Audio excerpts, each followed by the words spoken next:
Ben Whittaker stopped Liam Cameron in 2 rounds in the fight that many had picked Liam Cameron to win. Now this fight had so many talking points. So in this video, I'm going to tell you 5 things we learned from Whittaker versus Cameron 2. Let's get straight into it. Number 1, Whittaker's redemption.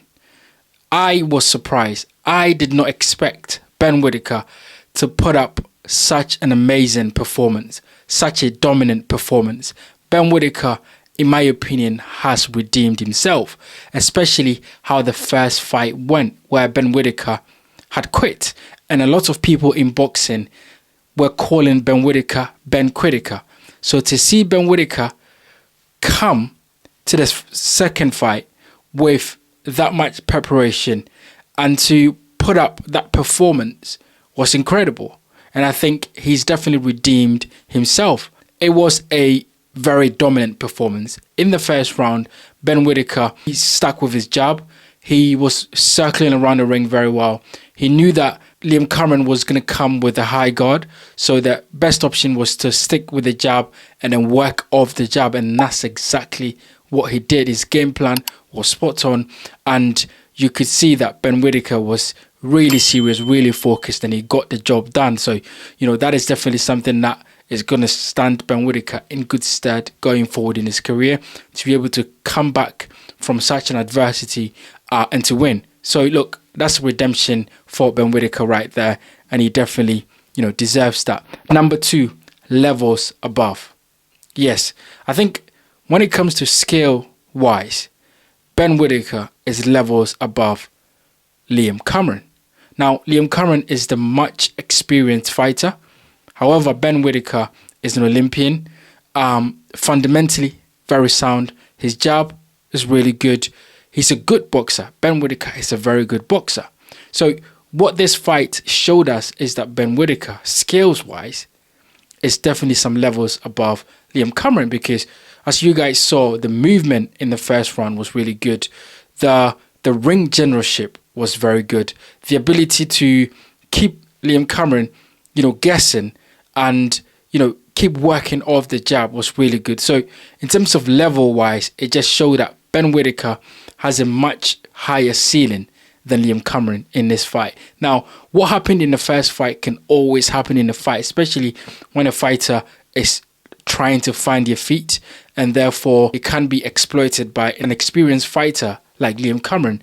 Ben Whittaker showed that he has the much higher ceiling. He was a better skilled fighter than Liam Cameron, although Liam Cameron is the much experienced fighter. But sometimes the skills, the athleticism overcomes someone's experience. And in this situation, we saw that Ben Whittaker was the much skilled fighter than Liam Cameron, hence why he got the W.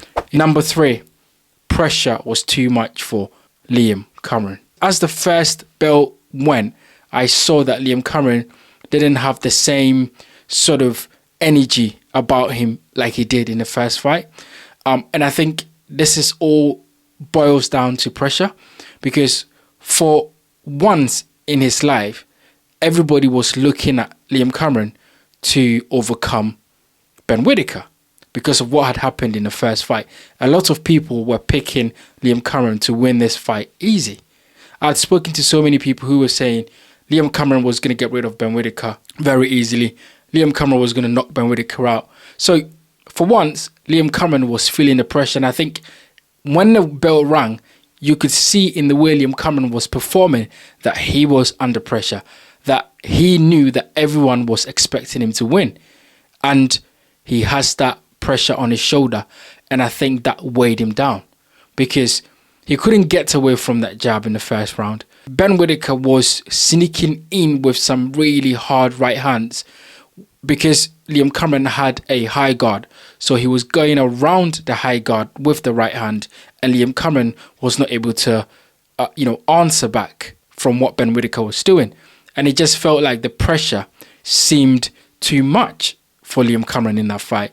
And I believe ultimately that had become his downfall, where he thought that he could maybe soak up the pressure and take Ben Whittaker into deep waters and drown him, which if you're fighting a fighter like Ben Whittaker, who's very athletic, energetic, who's very skillful, then if you're not careful, then these things can happen where you might catch something early and get stopped, and that's exactly what happened. So I think the pressure was too much for Liam Cameron, but of course that is something that Liam Cameron can learn from.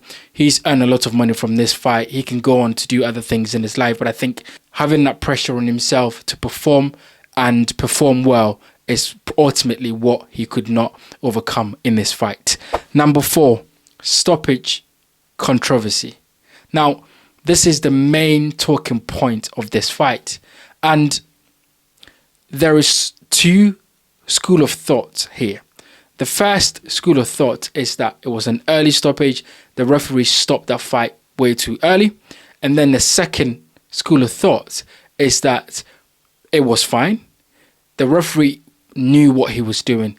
Liam Cameron was hurt, and the referee needed to stop the fight to save the fighter to fight another day. Now, I understand the first school of thought. I do. I understand that.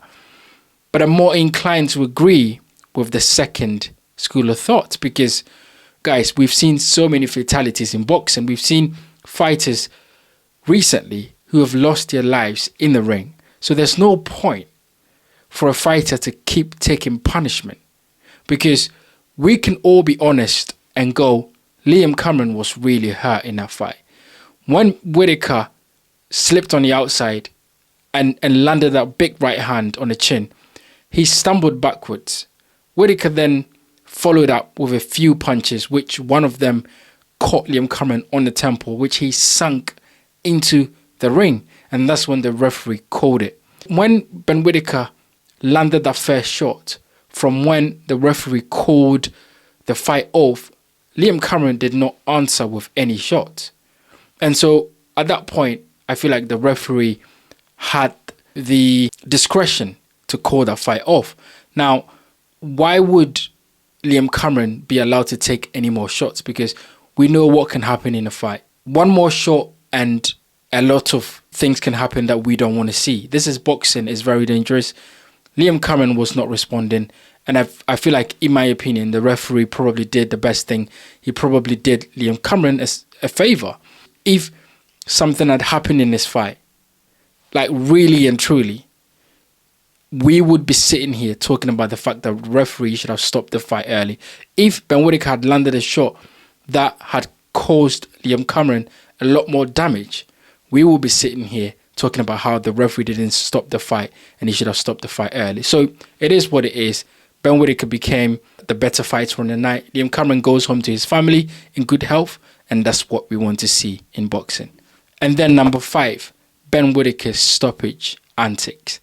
For those of you that do not know what I'm talking about, after the referee waved the fight off, Ben Whittaker then runs into Liam Cameron's corner and stick his head out of the ring and start shouting.